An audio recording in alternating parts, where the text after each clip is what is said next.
Hey hi friends. So last எபிசோடில் பார்த்தீங்கன்னா நம்ம ஹீரோயினோட அந்த கோல்டு கார்டு இருக்குல்ல, அதை யூஸ் பண்ணி அந்த துபாய் ஆளுங்க கிட்ட ஒரு ஹெலிகாப்டரை ரெடி பண்ணுறான். ஏன்னா அதை நம்ம ஜாக்கு கிட்ட போய் கொடுத்தா மட்டும்தான் நம்ம ஹீரோயினாவும் உயிரோட விடுவான். அதுக்காக தான் நம்ம ஹீரோ இந்த அளவுக்கு கஷ்டப்பட்டு எல்லாத்தையுமே பண்ணிட்டு இருக்கான். ஸோ இதுக்கப்புறம் நடக்க போகிறத நம்ம இந்த எபிசோடில் பார்க்கலாம். ஸ்டார்டிங் சீனில் நம்ம டியாங் எப்படியோ நம்ம ஹீரோவோட அந்த ஆல்ஃபா டீமை கூட்டிக்கிட்டு நம்ம ஹீரோவை காப்பாற்றுறதுக்காக அந்த இடத்துக்கு புறப்பட்டு இருக்கான். ஸோ இவங்களோட ஹையர் ஆஃபீஸர்ஸ் கிட்ட எப்படியோ ஒரு பேசி முடிவு எடுத்துட்டாங்க போல நம்ம ஹீரோவுக்கு ஹெல்ப் பண்ணுறதுக்காக. அதனால தான் இப்போ எல்லாருமே கிளம்பிட்டு இருக்காங்க. இந்த நேரத்தில் நம்ம ஹீரோ வேற ஜாக்கோட இடத்துக்கு போயிட்டான். அப்போ அந்த இடத்துல இருக்கக்கூடிய சிசிடிவி கேமரா எல்லாத்தையுமே அவன் ஷூட் பண்ணிட்டு அப்படியே கொஞ்சம் கொஞ்சமா நம்ம ஹீரோயினை வச்சிருக்க அந்த இடத்துக்கு இவன் போயிட்டு இருக்கான். அப்போ அந்த இடத்துல பாத்தீங்கன்னா நம்ம ஜாக்கோட ஆட்கள் நிறைய பேர் இருப்பாங்க. அவங்க எல்லாருக்கூடயும் நம்ம ஹீரோ நல்லாவே சண்டை போட்டுட்டு இருப்பான். ஒரு கட்டத்தில் அவன் மாட்டிக்கிற மாதிரி தெரியும் போது கரெக்டா பாத்தீங்கன்னா அவனோட ஆல்ஃபா டீம் வந்து அவனை காப்பாத்திடுது. நம்ம ஹீரோவுக்கு ரொம்ப ஆச்சரியமா இருக்குது. பரவாயில்லையே, நம்மளோட ஹையர் ஆஃபீஸர்ஸ் எல்லாம் எப்படியோ பேசி கரெக்ட் பண்ணிட்டீங்க போல, நீங்களே என்ன காப்பாத்துறதுக்காக வந்திருக்கீங்க அப்படின்ற மாதிரி பேசிட்டு இருக்கேன். இந்த நேரத்தில் நம்ம இவனோட அப்பா அந்த கமாண்டர் இருக்காருல்ல, அவர்கிட்ட பாத்தீங்கன்னா நிறைய பொலிட்டிஷியன்ஸ்லாம் வந்து கத்திட்டு இருக்காங்க. நீங்க எப்படி இதுக்கு அனுமதிக்கலாம், இதெல்லாம் அவங்க நாட்டு பிரச்சனை, இதுக்குள்ள நம்ம போய் தலையிடவே கூடாது, நம்மளோட ஃபோர்ஸை மறுபடியும் வர சொல்லுங்க அப்படின்ற மாதிரிலாம் சொல்லும்போது இது நம்ம நாட்டு பிரச்சனை தான், நம்ம நாட்டை சேர்ந்த ஒருத்தங்களை தான் கடத்தி வச்சிருக்காங்க, இதுக்கு நம்ம எப்படி ஹெல்ப் பண்ணாம இருக்க முடியும், இதெல்லாம் பார்த்தும் பார்க்காத மாதிரிலாம் இருக்க முடியாது, உங்களை மாதிரியான பொலிட்டிஷியன்ஸ் எல்லாமே உங்க பொசிஷனை எப்படியாவது காப்பாத்திக்கணும் அப்படின்றதுக்காக மட்டும் தான் பேசுவீங்க, நம்ம நாட்டு மக்கள் எக்கேடு கெட்டு போனாலும் உங்களுக்கு கவலை இல்லைல்ல, ஆனா எங்களோட சோல்ஜர்ஸால இது எல்லாத்தையுமே பார்த்துட்டு சும்மாலாம் இருக்க முடியாது, அந்த கடத்தப்பட்ட லேடியை எப்படியாவது காப்பாத்திட்டு திரும்ப வருவாங்க, இதுக்கு நடுவில் என்னன்னாலும் சரி எங்களோட ஃபோர்ஸை நாங்கள் திரும்ப வர சொல்ல மாட்டோம் அப்படின்ற மாதிரி இவரும் பேசிட்டு இருக்காரு. இப்போ அடுத்த சீன்ல பாத்தீங்கன்னா நம்ம ஆல்ஃபா டீம் வந்து ஒரு பிளான் போட்டாங்க. அது என்னன்னா நம்ம ஹீரோ வந்துட்டு ஃபர்ஸ்ட் ஜாக்கை போய் மீட் பண்ணணும். அந்த இடத்துல நம்ம ஹீரோயின் சேஃபா இருக்கா அப்படின்னு சொல்லி தெரிஞ்சதுக்கு அப்புறம் அவங்களோட ஆல்ஃபா டீம் பாத்தீங்கன்னா சுத்தியும் பதுங்கி இருப்பாங்க.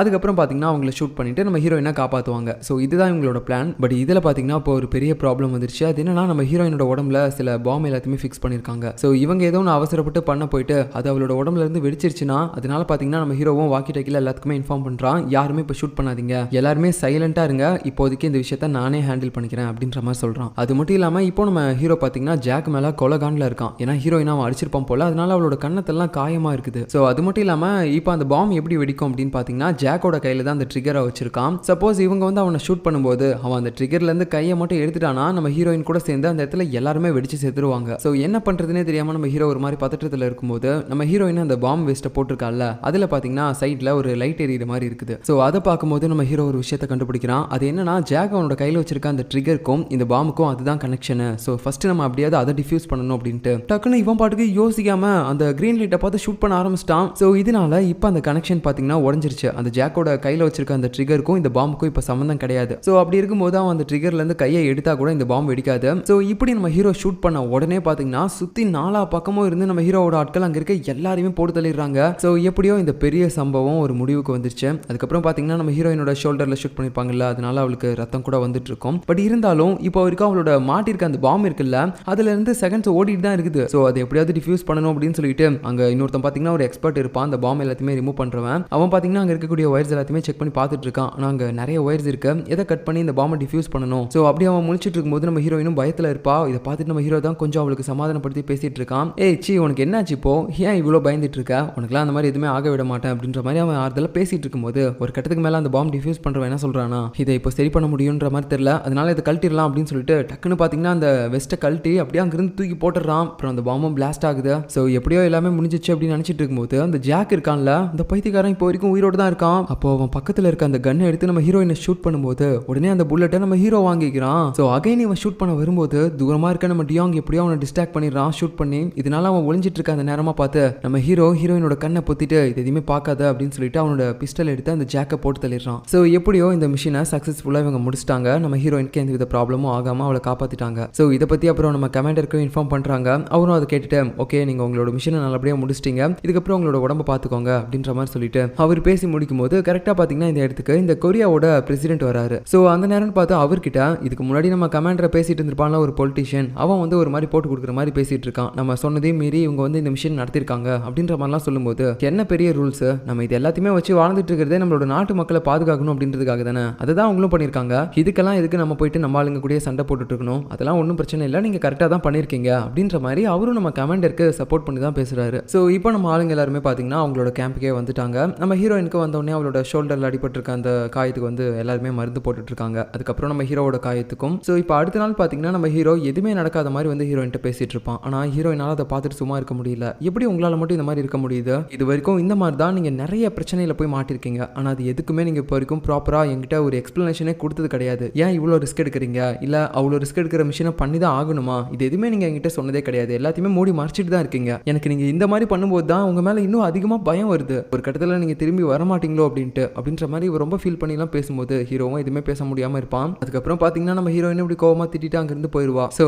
ஆக்சுவலா நம்ம ஹீரோயினோட பிரச்சனை என்ன அப்படின்னு பாத்தீங்கன்னா, அவளுக்கு நம்ம ஹீரோ கூட சந்தோஷமா இருக்க முடியல, ஆனா அவனை விட்டு பிரிஞ்சிருந்தாலும் சந்தோஷமா இருக்க முடியல. எப்பயுமே அவன் ஏதாவது மிஷனுக்கு போகும்போது அவனுக்கு ஏதாவது ஆயிருமோ அப்படின்னு சொல்லிட்டு அவனை பத்தி எப்பயுமே கவலையா தான் யோசிச்சுட்டே இருக்கா. இப்போ அடுத்த ஒரு நாள் நைட்டு பாத்தீங்கன்னா நம்ம ஹீரோ ஒரு இடத்துல உட்காந்துட்டு இருப்பான். இவன் என்ன இங்க உட்காந்து பண்ணிட்டு இருக்கான் அப்படின்ற மாதிரி நம்ம ஹீரோயினும் பார்த்துட்டு இருக்கான். ஸோ ஆக்சுவலா என்ன பிரச்சனை அப்படின்னு பாத்தீங்கன்னா, அந்த டெல்டா டீமோட கேப்டன் இருக்கான்ல ஜாக், அதான் லாஸ்டா அவனை கூட இப்போ நம்ம ஹீரோவை ஷூட் பண்ணி கொண்டிருப்பான். அவனும் நம்ம ஹீரோவும் ஒன்னா வேலை பார்க்கும்போது ரெண்டு பேரும் ரொம்பவே பெஸ்ட் ஃப்ரெண்ட்ஸா இருந்திருப்பாங்க. ஸோ அதனால தான் எவ்வளவு பெரிய பிரச்சனை வந்தப்ப கூட அவன் நம்ம ஹீரோவை ஷூட் பண்ணல, நம்ம ஹீரோவும் பதிலுக்கு அவனை ஷூட் பண்ணாம இருந்திருப்பான். ஒரு கட்டத்துக்கு மேல வேற வழியே இல்லாம தான் அவனை ஷூட் பண்ணிருப்பான். இப்போ அதை நினைச்சு தான் ஒரு மாதிரி அழுதுகிட்டு இருக்கான், என்னோட பெஸ்ட் ஃப்ரெண்டை நான் இழந்துட்டேனே அப்படின்ட்டு. ஸோ இதை அவன் பார்த்துட்டு அந்த போட்டோவை எரிச்சிட்டு இருக்கும்போது நம்ம ஹீரோயினும் பாத்தீங்கன்னா அவனோட கண்ணை போய் மூடுறான். இதெல்லாம் நீ பார்க்காத அப்படின்னு சொல்லிட்டு இதுக்கு முன்னாடி நம்ம ஹீரோ பண்ணிருப்பான்ல அந்த மிஷின், அப்போ அதே மாதிரி இவ பண்ணிட்டு இருக்கா. அப்புறம் அடுத்த நாள் பாத்தீங்கன்னா நம்ம ஹீரோ ஹீரோயினுக்காக ஒரு காஃபியை கொண்டு வரும்போது அவ அப்படியே போயிட்டு அவனை கட்டி பிடிச்சிக்கிறா. நான் நல்லா யோசிச்சு பார்த்துட்டேன், என்னால உன் கூடயும் நல்லா வாழ முடியாது, உன்னை விட்டு போனாலும் நல்லா வாழ முடியாது, அதுக்கு நான் உன் கூடவே வாழ்ந்துருவேன், ஆனா தயவு செஞ்சு எங்க போனாலும் சரி கொஞ்சம் சேஃபா இருந்துக்கோ சரியா அப்படின்னு சொல்லிட்டு அவன் மேல ரொம்ப அக்கறையா பேசிட்டு இருக்கா. ஏன்னா நம்ம ஹீரோவை இவளுக்கு அந்த அளவுக்கு பிடிச்சிருக்கு, அதனால அவனுக்கு ஏதாவது ஆயிருமோ அப்படின்ற மாதிரி ஒரு பயமும் இவளுக்கு இருக்குது, ஏன்னா அவன் மிலிட்டரியில இருக்கான்ல. ஸோ அதனால தான் அப்படியே அது இதுன்னு சொல்லி ஒரு மாதிரி புலம்பிட்டு இருக்கும்போது நம்ம ஹீரோவும் வந்து அவளை ஹக் பண்ணிட்டு கவலைப்படாதடி எனக்கு அந்த மாதிரி எதுவுமே ஆகாது அப்படின்ற மாதிரி பேசிட்டு இருக்கான். ஸோ அதுக்கடுத்து நம்ம டியாங்கும் ஹீரோவும் பாத்தீங்கன்னா அவங்களோட லவர்ஸ்க்கு சமைச்சு கொடுக்கணும் அப்படின்னு சொல்லிட்டு இவங்களே சமைக்கிறாங்க. நல்லா சமைச்சு கொடுக்கும்போது அவங்களுக்கும் அது ரொம்ப பிடிச்சிருக்கு, அப்படியே சாப்பிட்டுட்டு இருப்பாங்க, நல்லா இருக்கு அப்படின்னு சொல்லிட்டு இருக்காங்க. ஸோ இப்போ பாத்தீங்கன்னா நம்ம இவனுக்கு அந்த டிசீஸ் வந்து ஃபுல்லாவே கியூர் ஆயிடுச்சு, அதனால அவன் நல்லா ஆயிட்டா. ஸோ இப்படி இவங்க ரெண்டு பேரும் சாப்பிட்டுட்டு இருக்கும்போது அகாடமில அவனும் ஒருத்தனா லவ் பண்ணிருப்பாங்க போல, அந்த மேட்டர்லாம் பேசிட்டு இருப்பாங்க, அப்படியே ஒரு மாதிரி சண்டை போட்டுட்டு பேசிட்டு இருப்பாங்க, நான் தான் ஃபர்ஸ்ட் அவனை லவ் பண்ணேன், நான் தான் அவனை லவ் பண்ணேன் அப்படின்ட்டு. இப்படி இவங்க ரெண்டு பேரும் பேசிட்டு இருக்கும்போது தான் ரியலைஸே பண்றாங்க, ஐயோ நம்மளோட கரண்ட் லவர்ஸ் இங்க இருக்காங்களே, அப்படி இருக்கும்போது நம்ம வேற எக்ஸை பத்தி பேசிட்டு இருக்கோம் அப்படின்ற மாதிரி பாக்குறாங்க. உடனே இவனுக்கு ரெண்டு பேருக்கும் செம்மையா டென்ஷன் ஆயிடுது, ஏண்டி எங்களுக்கே தெரியாம நீங்க இதுக்கு முன்னாடி அவனை ஒருத்தனா லவ் பண்ணிருக்கீங்க, சரி பங்க நம்ம அவனை எப்படி போட்டு தரலாம், நம்ம ஏதாவது கன்னை வச்சு ஷூட் பண்ணிடலாமா இல்லனா பாம் வச்சு பிளாஸ்ட் பண்ணிடலாமா அப்படின்ற மாதிரி பேசிட்டு போயிட்டு இருக்காங்க. ஸோ அதுக்கப்புறம் பாத்தீங்கன்னா நம்ம ஹீரோ கிட்ட போயிட்டு ஹீரோயின் கொஞ்சம் பேசிட்டு இருக்கா, டேய் நான் அதெல்லாம் சும்மா தான் சொல்லிட்டு இருந்தேன், இந்த உலகத்துல எனக்கு உன்னை மட்டும் தான் பிடிக்கும், உன்னை தவிர எனக்கு வேற யாருமே பிடிக்காதரா அப்படின்ற மாதிரி சொல்லும்போது ஹீரோவும் உடனே கோவத்தெல்லாம் விட்டுட்டு சிரிச்சிட்டு இருக்கான். அடுத்த நாள் பாத்தீங்கன்னா இவங்க ரெண்டு பேரும் அப்படியே டேட்லாம் பண்றாங்க வெளியே போயிட்டு. ஸோ அப்படியே ஒரு இடத்துக்கு போய் சுத்தி பார்த்துட்டு இருக்கும்போது அவங்களுக்குள்ள பேசிட்டு இருக்காங்க, மறுபடியும் கொரியாவுக்கு போனதுக்கு அப்புறம் என்ன பண்ணணும் அப்படின்னு சொல்லிட்டு. அப்போ நம்ம ஹீரோ சொல்றான், இதுக்கு முன்னாடி நம்ம ரெண்டு பேரும் சேர்ந்து ஒரு படம் பார்த்துட்டு இருந்தோம்ல, அந்த படத்தை அன்னைக்கு பார்க்க முடியாம போயிடுச்சு, அந்த படத்தை மறுபடியும் நான் அவங்க கூட சேர்ந்து பார்க்கணும் அப்படின்ற மாதிரிலாம் பேசிட்டு இருக்கான். ஸோ அப்படியே கட் பண்ணா அடுத்த நாள் பாத்தீங்கன்னா இந்த மெடிக்கல் டீம் இந்த இடத்த விட்டு போக போறாங்க. அதனால அந்த சோல்ஜர்ஸ் எல்லாரும் கூடயும் சேர்ந்து லாஸ்டா இந்த மெடிக்கல் டீம் எல்லாருமே ஒரு போட்டோ மாதிரி எடுத்துக்கிறாங்க. அதுக்கப்புறம் இந்த இடத்துல நடந்த எல்லா விஷயத்தையுமே நம்ம ஹீரோயின் வந்து நினைச்சு பார்த்துட்டு இருக்கா, இங்க இருக்கும்போது எவ்வளவு கஷ்டப்பட்டு எத்தனை பேர் அவங்க காப்பாத்திருப்பாங்க அப்படின்ட்டு. அது எல்லாமே நினைச்சுக்கிட்டு இவங்க பாத்தீங்கன்னா எல்லாருமே கொரியாவுக்கு போயிடுறாங்க, இந்த மெடிக்கல் டீம் மட்டும். ஸோ போன உடனே நம்ம ஹீரோயின் பாத்தீங்கன்னா டைரக்டா அவ வேலை பார்க்குற அந்த கம்பெனியோட ஓனர் இருக்கான்ல, அதான் இதுக்கு முன்னாடி கூட அவகிட்ட தப்பா நடந்துக்க ட்ரை பண்ணிருப்பான், அவங்கிட்ட போயிட்டு சார் இதனோட ரிசைன் லெட்டர் நீங்க வாங்கிக்கோங்க, இதுக்கப்புறம் நான் இந்த இடத்துல கண்டிப்பா வேலை பார்க்க மாட்டேன், என்னோட சொந்த கிளினிக் நான் வச்சு அதில் நல்லா சம்பாரிச்சு காட்டுறேன் பாருங்க, உங்களுக்கு கீழே வேலை பார்க்குறேன் அப்படின்றதுக்காக தானே நீங்க அன்னைக்கு அந்த மாதிரிலாம் என்கிட்ட வந்து தப்பா நடந்துக்க பாத்தீங்க அப்படின்ற மாதிரிலாம் இவ ரொம்ப கேவலமா பேசும்போது அவனுக்கே ஒரு மாதிரி மனசு கஷ்டமா போயிடுது. ஏமா கொஞ்சம் பொறுமையாயிரு, அன்னைக்கு ஏதோ நான் தெரியாம பண்ணிட்டேன், அதுவும் இல்லாம எனக்கு ஒன்று பிடிச்சிருந்துச்சு, அதனால தான் நான் வந்துட்டு உன் மேல இருக்க ஃபீலிங்ஸ் எப்படி காட்டுறதுன்னு தெரியாம அந்த மாதிரிலாம் பண்ணிட்டேன், ஆனா உண்மையாவே சொல்றேன் எனக்கு நிஜமாவே எந்தவித தப்பான இன்டென்ஷனும் எனக்கு கிடையாது, எனக்கு ஒன்று பிடிக்கும், அதனால தான் நான் அந்த மாதிரி பண்ணிட்டேன் அப்படின்ற மாதிரி சொல்லும்போது இங்க பாரு எனக்கு அதெல்லாம் தேவையில்லாத விஷயம், நான் இதுக்கப்புறம் இந்த இடத்துல வேலை பார்க்க மாட்டேன், ஒழுங்கா அந்த லெட்டர் எடுத்துக்கோ அப்படின்னு சொல்லிட்டு அவ பாட்டுக்கு போறா. ஸோ ஃபர்ஸ்ட் இவ எங்க போறா அப்படின்னு பாத்தீங்கன்னா ஒரு பேங்க்குக்கு தான் லோன் கேட்டு, ஏன்னா அவளோட கிளினிக் ஆரம்பிக்கணும்னா அதுக்கு ஃபர்ஸ்ட் அவளுக்கு கொஞ்சம் பணம் வேணும், இவ சேர்த்து வச்சிருக்க பணம் மட்டும் பார்த்தாது, அதனால தான் லோன் கேட்டு இந்த மாதிரி பேங்க்குக்கு வந்திருக்கா. ஆனா பேங்க்ல இருக்கவங்க அவளோட ப்ராப்பர்ட்டிஸ் எல்லாத்தையுமே நல்லா செக் பண்ணி பார்த்து இந்த ப்ராப்பர்ட்டிக்கெல்லாம் இவ்வளோ லோன் கொடுக்க முடியாது, நீ ஏதாவது ஒரு வேலை பண்ற மாதிரி இருந்துச்சுன்னா கூட நாங்க வந்து உனக்கு லோன் கொடுப்போம் அப்படின்ற மாதிரி சொல்லிடுறாங்க. இதை கேட்ட உடனே இவளுக்கு என்ன சொல்றதுனே தெரியல. உடனே நம்ம ஹீரோ கிட்ட தான் போய் கால் பண்ணி பேசுறா, இந்த மாதிரி சொல்லிட்டாங்க என்ன பண்றது அப்படின்ற மாதிரிலாம் பேசும்போது அவன் இதை கொஞ்சம் ஆறுதலா பேசுவான், இல்லைன்னா வேற ஏதாவது வழி சொல்லுவான் அப்படின்னு சொல்லி பார்த்தா உனக்கு என்ன பைத்தியமா பிடிச்சிருக்கு, நீ எதுக்காக லோன் கிடைக்கிறதுக்கு முன்னாடி வேலையை விட்ட அப்படின்ற மாதிரி அவனு திட்டுறான். உன்கிட்ட போய் உதவின்னு கேட்டு வந்தான் பாரு, என்னதான் சொல்லணும் அப்படின்னு சொல்லிட்டு அவ போனை கட் பண்ணிட்டு மறுபடியும் பாத்தீங்கன்னா ஒரு பூக்கூடையெல்லாம் எடுத்துக்கிட்டு அந்த ஓனர் கிட்டே தான் போய் நிக்கிறா. அவனும் நல்லா பார்த்துட்டு எனக்கு நல்லா தெரியும் நீ போன வேகத்தில் இப்படிதான் திரும்ப வருவான்னு சொல்லிட்டு சரி போய் வேலையை பாரு, ஆனா உனக்கு ஒரு சின்ன பனிஷ்மெண்ட், இதுக்கப்புறம் நீ அந்த விஐபி பிளாக்ல எல்லாம் போய் வேலை பார்க்க மாட்டேன், நார்மலா இந்த எமர்ஜென்சி வார்டில் தான் நீ வேலை பார்க்கணும் அப்படின்ற மாதிரி சொல்லும்போது ஓகே எனக்கு ஒன்றும் பிரச்சனை இல்லை, நான் வேலை பார்த்தா போதும் அப்படின்னு சொல்லிட்டு அவளும் பாத்தீங்கன்னா அங்கிருந்து போயிடுறா. இன்னொரு பக்கம் ஆர்மியில பாத்தீங்கன்னா நம்ம யூனும் டியாங்கும் ஒன்னா தானே வேலை பார்க்குறாங்க, அதனாலே என்னமோ நம்ம டியாங்குக்கு அவளை பார்க்க ஃபீலிங்ஸ்லாம் அதிகமாயிட்டே போயிட்டு இருக்குது. அதனால ஒரு கட்டத்துக்கு மேல இங்க பாரு நான் இதுக்கப்புறம் எப்பயுமே உன் கூட தான் இருப்பேன், எனக்கு ஒன்று ரொம்ப பிடிக்கும், ஐ லவ் யூ அப்படின்ற மாதிரிலாம் சொல்லிட்டு இருக்கான். அவளுக்கு நான் ஒண்ணுமே புரியல, டேய் நீ எப்பயுமே வழக்கமா இப்படிலாம் பேச மாட்டியாடா, என்னடா இன்னைக்கு ஒரு மாதிரி பேசிட்டு இருக்க அப்படின்ற மாதிரிலாம் கேட்குறா. ஆனால் அவன் அதை எதுவுமே கேட்காம லவ் யூ அப்படின்ற மாதிரி மட்டும் தான் சொல்லிட்டே இருப்பான். ஸோ அதுக்கடுத்து எல்லாருமே கொரியாவுக்கு போயிட்டு அந்த இடத்துல பயங்கரமாக குடிச்சிக்கிட்டு இருக்கானுங்க. ஆக்சுவலாக நம்ம டியாங் பார்த்தீங்கன்னா அவனோட வேலையை விட்டு போக போகிறான் போல. எதுக்காகனா நம்ம இவனோட அப்பா தான் கண்டிஷன் போட்டிருப்பார்ல, நீ என்னோட பொண்ணை கல்யாணம் பண்ணிக்கணும்னா இந்த மிலிட்ரி வேலையை விட்டுட்டு வா அப்படின்னு சொல்லிட்டு. அதனால தான் அவனும் நல்லா யோசிச்சு பார்த்துட்டு இப்போ அந்த வேலையை விட்டுறதா முடிவு பண்ணிட்டான். ஸோ அவன் ஆர்மி கேம்ப்ல இருக்க போற இந்த கடைசி கொஞ்ச நாள் வரைக்கும் மட்டும் அப்படியே நல்லா ஜாலியாக இருக்கலாம் அப்படின்னு சொல்லி தான் பயங்கரமாக குடிச்சிக்கிட்டு இருக்கான் நம்ம ஹீரோ கூட சேர்ந்து. ஒரு நாள் மீட்டிங் அப்படின்னு சொல்லிட்டு நம்ம ஹீரோயினையும் பார்த்தீங்கன்னா அந்த பாருக்கு வர சொல்லியிருப்பாங்க. அவளும் நல்லா டிப்டாப்பா மேக்கப்லாம் நல்லா போட்டு வந்து பார்த்தா இவன் மட்டும்தான் நீட்டாக இருக்கா, மற்ற எல்லாருமே நல்லா குடிச்சிட்டு மட்டையாயிட்டானுங்க. அட பாவீங்களா, நான் ஏதோ டேட்டிங் பண்ண போறோம் அப்படின்னு நினச்சிட்டு இவ்வளோ அழகா வந்தா நீங்க நல்லா குடிச்சிட்டு இப்படி மட்டையை கிடக்குறீங்க அப்படின்ற மாதிரி பேசிட்டு இருக்கா. ஸோ இதே மாதிரி ஒரு 2-3 நாள் எல்லாருமே அந்த பார்ல ஒன்னா கூடுறாங்க. அது மாதிரி கூடி பயங்கரமா குடிச்சிட்டும் இருக்காங்க. இப்படி இருக்கும்போது ஒரு நாள் பார்த்தீங்கன்னா நம்ம ஹீரோயினும் நானும் குடிக்கிறேன் அப்படின்னு சொல்லிட்டு அவளும் குடிக்க ஆரம்பிக்கிறா. குடிச்சதுக்கு அப்புறம் பார்த்தீங்கன்னா பயங்கரமா போதைக்கு போயிட்டா. என்னடா இது ஒரு கிளாஸ்க்கே இவ்வளோ போதையா அப்படின்னு சொல்லிட்டு நம்ம ஹீரோவும் பார்த்தீங்கன்னா அவ தள்ளாடிக்கிட்டு இருப்பா. அப்படியே அவளை வீட்டுக்கும் கூட்டு வரான். ஏன்டி 3 நாளா குடிச்சிட்டு இருக்கிறேன்டி, நான் கூட இந்த வரைக்கும் இந்த மாதிரி ஆர்ப்பாட்டம் பண்ணதில்ல, நீ என்னமோ ஒரு பெக்கு போட்டு இந்த சீனை போட்டுட்டு இருக்க அப்படின்ற மாதிரி சொல்லிட்டு அப்படியே வீட்டுக்குள்ள கூட்டு வந்ததுக்கு அப்புறம் அவளோட ஷூ எல்லாம் கழட்டிட்டு இருப்பான். உடனே அவ பார்த்தீங்கன்னா துள்ளிக்கிட்டே இருக்கா, கம்முனே இருக்க மாட்டா.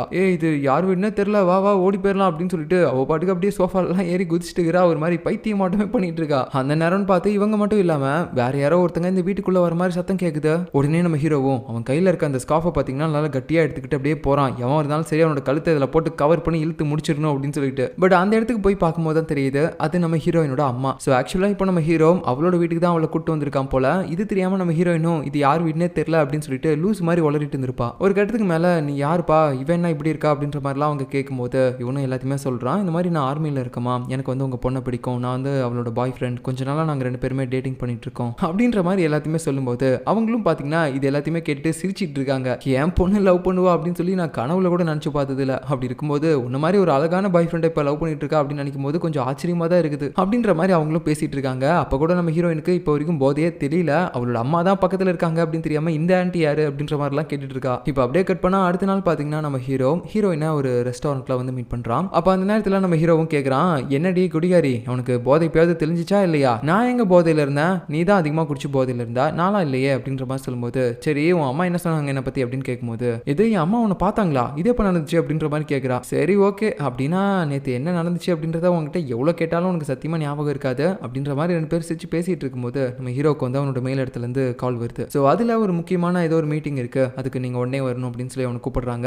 இவன் அப்படி ஃபோனில் அப்படியே ஒரு மாதிரி பதற்றமா பேசுறத பார்க்கும்போதே நம்ம ஹீரோயினுக்கு நல்லா தெரியுது, ரைட்டு மறுபடியும் அத்துட்டு போக போற தானே, போ அப்படின்ற மாதிரி சொல்லிடுறா. ஏன்னா அவளுக்கு அது பழகிடுச்சு. ஸோ இப்போ அடுத்த சீன்ல பார்த்தீங்கன்னா அந்த மீட்டிங்கும் போது ஆக்சுவலாக இப்போ நம்ம டியாங்கும் இவன் கூட வந்திருக்கான். அதுக்கப்புறம் பார்த்தீங்கன்னா இவங்களோட மேல் அதிகாரி ஒருத்தர் இருப்பான்ல, அவங்க வந்து இந்த டீம் எல்லாத்தையுமே கூப்பிட்டு ஒரு மீட்டிங் மாதிரி போட்டு அவங்க கிட்ட எல்லாத்தையுமே செக் பண்ணிட்டு இருக்காங்க. உங்களோட கன் நல்லா ஒர்க் ஆகுதா, உங்களோட வாக்கி டாக்கி கரெக்டாக இருக்கா, அப்புறம் இன்னும் உங்ககிட்ட இருக்க மற்ற வெப்பன்ஸையும் செக் பண்ணிக்கோங்க, எல்லாமே பக்காவா இருக்கணும், ஏன்னா இப்போ அடுத்து நம்ம போக போற இடம் அந்த அளவுக்கு இருக்கும் அப்படின்னு சொல்லிட்டு இந்த டீம் எல்லாரையுமே பார்த்தீங்கன்னா அப்படியே ஒரு இடத்துக்கு கூட்டு போறாங்க பாடி கார்டா. எதுக்காகனா இந்த நார்த் கொரியாவில் இருக்கக்கூடிய ஒரு பெரிய அரசியல்வாதியும் சவுத் கொரியாவில் இருக்க ஒரு பெரிய அரசியல்வாதியும் மீட் பண்ணிக்கிறாங்க. ஸோ இந்த மீட்டிங்ல பாதுகாப்பாக இருக்கிறதுக்காக தான் இவங்க எல்லாருமே ரெடி பண்ணி கூட்டு போறாங்க. அது மட்டும் இல்லாமல் அந்த நார்த் கொரியாவை சேர்ந்த ஒரு 3 சோல்ஜர்ஸ் ஸ்டார்டிங்ல நம்ம ஹீரோ கிட்ட பிரச்சனை பண்ணியிருப்பாங்கல்ல, அவங்களும் பார்த்தீங்கன்னா இதே இடத்துல இருப்பாங்க. ஸோ அவனுக்கு பக்கத்தில் தான் நம்ம ஹீரோன்னு கிட்ட பரவாயில்லையே உன்னை மறுபடியும் பார்ப்பேன்னு சொல்லி நான் நினச்சி கூட பார்க்கல அப்படின்ற மாதிரி பேசிட்டு இருக்கான். ஸோ அப்படியே பார்த்தீங்கன்னா இந்த மீட்டிங்கும் சேஃபாக முடியுது. அதுக்கப்புறம் நம்ம ஹீரோயினை பார்க்கறதுக்காக அந்த ஹாஸ்பிட்டலுக்கு போயிட்டு இருப்பான். அப்போ லிஃப்ட்ல தான் பார்த்தீங்கன்னா அந்த ஹாஸ்பிட்டலோட ஓனரும் அவன் அசிஸ்டன்ட் கூட போயிட்டு இருப்பான். அப்போ உடனே இந்த ஓனரும் ஒரு மாதிரி கோவத்தோட அந்த அசிஸ்டன்ட் கிட்ட கேட்டுட்டு இருக்கான், ஏன்டா அந்த லேடி டாக்டர் இருக்கால, அவளுக்கு ஏதோ ஒரு பாய் ஃப்ரெண்ட் இருக்கானா, அதுவும் அவன் சோல்ஜரா, அவன் யாரு, அந்த போட்டோலாம் காட்டு பார்ப்போம் அப்படின்னு சொல்லும்போது லாஸ்ட் நாள் குரூப்பாக ஃபோட்டோ எடுத்திருப்பாங்கல்ல, அது எல்லாத்தையுமே அந்த அசிஸ்டன்ட் காட்டுறான். அப்போ இதுல யாருடா அவன் அப்படின்னு சொல்லிட்டு இவங்க ஒரு மாதிரி யாருன்னே தெரியாம குழப்பத்தில் இருப்பாங்க. பின்னாடி தான் நம்ம ஹீரோ இருப்பான். இது எல்லாத்தையுமே கேட்டுட்டு தோ இவன் தான் அப்படின்னு சொல்லும்போது ஓ இவன் தானா அது அப்படின்னு சொல்லிட்டு நம்ம ஹீரோ திரும்பி பார்க்கும்போது இன்னும் 2 பேரும் ஒரே மாதிரி இருக்கிறாங்க. டேய் நீ தான் அவனா அப்படின்ற மாதிரிலாம் சொல்லி பேசிட்டு இருக்காங்க. அதுக்கப்புறம் பார்த்தீங்கன்னா அந்த ஓனரும் ஒரு மாதிரி நம்ம ஹீரோவை மிரட்டுற மாதிரி தெரியுது. இதை பார்த்துட்டு நம்ம ஹீரோவும் என்னடா நான் பண்ண வேண்டியது நீ பண்ணிட்டு இருக்க, அவனை இதுக்கப்புறம் நீ அவன் பின்னாடி சுத்துறதை நான் பார்த்தேன், அவள் தான் பீஸ் ஆயிருவ அப்படின்ற மாதிரி மிரட்டிட்டு போறான். ஸோ அதுக்கப்புறம் பார்த்தீங்கன்னா நம்ம ஹீரோயினை மீட் பண்ணிட்டு அப்படியே அவளை வெளியவும் கூட்டு போறான் ஒரு டேட்டிங் மாதிரி. 2 பேரும் ஒரு மால்ல இருக்கும்போது நம்ம ஹீரோ அப்படியே ஹீரோயினோட கழுத்துக்கு ஒரு செயினை போட்டு விடுறான். அது ரொம்பவே அழகா இருக்கு. நம்ம ஹீரோயினும் அதனால ரொம்ப சந்தோஷப்படுறா. ஸோ அதுக்கப்புறம் இவங்க 2 பேருமே சேர்ந்து நம்ம யூன் அப்புறம் டியாங் அந்த கப்பல்ஸ் கூட ஜாயின் பண்ணி ஒரு மாதிரி ரொமான்ஸ் பண்ணிட்டு அப்படியே பேசிட்டு இருக்காங்க. இதே மாதிரி இந்த டேட்டிங் நாள் முடியுது. அப்புறம் அடுத்த நாள் பார்த்தீங்கன்னா நம்ம யூன் அவளோட அப்பா கிட்ட பேசிட்டு இருக்கும்போது நம்ம டியாங்கும் அந்த இடத்துக்கு வருவான். ஸோ அவங்ககிட்ட அப்போ நம்ம யூனோட அப்பா என்ன சொல்றாருன்னா, சரி ஓகேடா நீ அந்த ஃபார்மை கொடுத்துருக்கல, உனக்கு அதில் எந்த வித ஆட்சேபனையும் இல்லைல்ல, நீ அதில் இருக்கிற மாதிரி பண்ணுவல அப்படின்னு சொல்லும்போது இவளுக்கு தான் ஒன்றுமே புரியல, என்ன நடக்குது அப்படின்ற மாதிரி கேட்டுட்டு இருக்கா. ஸோ ஆக்சுவலாக அப்போ தான் அவளுக்கே புரியுது நம்ம யூனை கல்யாணம் பண்ணிக்கணும் அப்படின்னு அப்படின்றதுக்காக நம்ம டியோங் இருக்கான்ல, அவன் வந்து அவனோட வேலையை விட்டு போக போறான் இந்த ராணுவத்தை விட்டு. அதுக்கான ஃபார்மை தான் முன்னாடியே கொடுத்துருப்பான் போல. இப்போ அதை பத்தி தான் இவர் கேட்டுட்டு இருக்காரு. உடனே இந்த விஷயம்லாம் தெரியும் போது நம்ம யூனுக்கு செமையா கோவம் வந்துட்டு அப்படியே நம்ம டியோங்க பாத்தீங்கன்னா வெளியே கூட்டு வந்துட்டு செமையா அவனை திட்டிட்டு இருக்கா. ஏன்டா எவ்வளவு பெரிய முடிவு எடுத்திருக்கா, இதெல்லாம் என்கிட்ட கொஞ்சமாவது கேட்கணும் அப்படின்னு சொல்லி உனக்கு தோணல? உன் அப்பா சொன்னதை கேட்டு நான் உன்னை விட்டு விலகி போயிட்டு இருந்தேன்ல, இப்போ எல்லா நேரத்திலையும் நான் இதை பத்தி தான் யோசிச்சுட்டு இருந்தேன். உங்ககிட்ட மறுபடியும் சேர்றதுக்கு எனக்கு ஏதாவது ஒரு வாய்ப்பாவது கிடைக்காதா அப்படின்னு சொல்லிட்டு. அப்படி இருக்கும்போது இப்போ கடைசியா அவர் கொடுத்திருக்க இந்த சான்ஸையும் நான் இழக்க விரும்பல அப்படின்ற மாதிரி சொல்லிட்டு இருக்கும்போது இவ பாத்தீங்கன்னா இன்னொரு விஷயத்த சொல்றா. ஏன்டா அவசரப்பட்ட, நான் இப்போ உயிர் போற நேரத்துல இருந்தேன் தெரியுமா அந்த டிசீஸ் வந்து, அந்த நேரத்துல என்னோட அப்பா கிட்ட நான் சொல்லியிருந்தேன், அப்பா நான் உயிரோட வந்தேன்னா மறுபடியும் டியாங் கூட என்ன லவ் பண்றதுக்கு சம்மதிங்க அப்படின்ற மாதிரி நான் சொன்னேன். ஸோ நான் அந்த மாதிரி டிமாண்ட் பண்ணதுக்கு அவரும் அக்செப்ட் பண்ணிக்கிட்டாரு. அப்படி இருக்கும்போது இப்போ ஏன்டா நீ வந்து இந்த மாதிரி ரிசைன் லெட்டர்லாம் கொடுக்குற அப்படின்னு கேட்கும்போது இவனுக்கு நான் டென்ஷன் ஆயிருது. நீ எதுக்காக உன்னோட உயிரை வச்சு அந்த மாதிரி டிமாண்ட் பண்ண? உன்னோட அப்பாவுக்கு இவ்வளோ ப்ரெஷர் கொடுத்து தான் இந்த கல்யாணம் நடக்கணும்னா அப்பேற்பட்ட கல்யாணமே தேவையில்லை. நான் என்னோட வழியில என்ன பண்ண முடியுமோ அதை பண்றேன். என்னை பொறுத்த வரைக்கும் அவர் எனக்கு கொடுத்த ஃபர்ஸ்ட் கண்டிஷன், நான் இந்த வேலையை விட்டு போனா மட்டும்தான் உன்னை எனக்கு கல்யாணம் பண்ணி கொடுப்பேன் அப்படின்னு சொன்னாரு. அதனால நான் அந்த மாதிரி தான் பண்ணுவேன். அவரை கஷ்டப்படுத்திலாம் நான் ஒன்றும் கல்யாணம் பண்ணணும்னு அவசியமே கிடையாது அப்படின்ற மாதிரி ரொம்ப கோவத்தோட பேசும்போது இவளும் பாத்தீங்கன்னா என்ன சொல்றதுனே தெரியாம முடிச்சிட்டு இருக்கா. இப்போ அடுத்த நைட் ஆகுது. நம்ம ஹீரோவும் ஹீரோயினும் பாத்தீங்கன்னா அப்படியே ஒன்னா வீட்டில் ரொமான்ஸ்லாம் பண்ணிட்டு டிவி பார்த்துட்டு இருக்காங்க.